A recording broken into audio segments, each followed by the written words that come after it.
It's been a tradition in the Marvel Cinematic Universe to go back over old material and change it to fit an evolving narrative.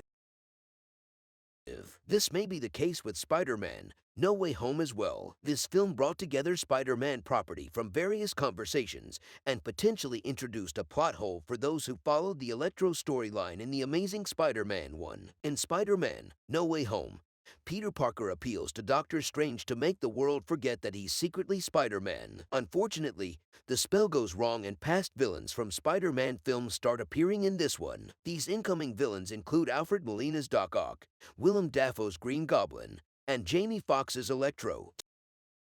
Tom Holland's Spider-Man makes a sacrifice at the end of the film.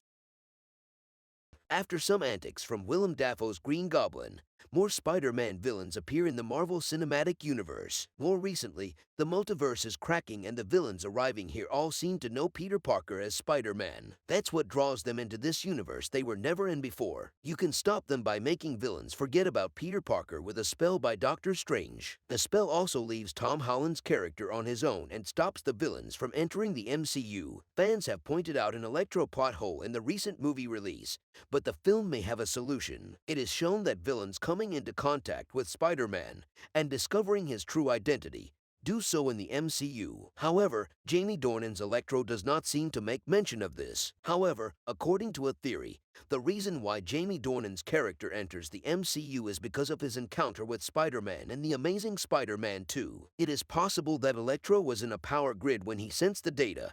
That could have been when he realized who Spider-Man was. Data absorption is a pretty broad term, but it can make sense if you think about the film's plot issues. Electro could have found security footage of Andrew Garfield's Spider-Man or pieced together that he was Peter Parker. For example,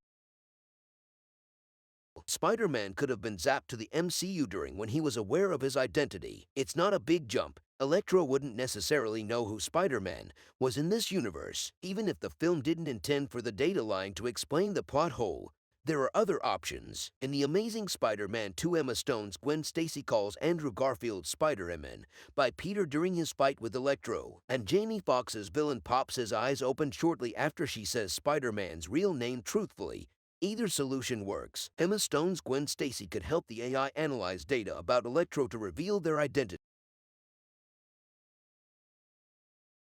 By the end of Spider-Man No Way Home, the AI could have all of Peter's data, which would make it easy to keep track of his location. However, there are enough possible solutions that Electro's Peter Parker discovery isn't all that shocking.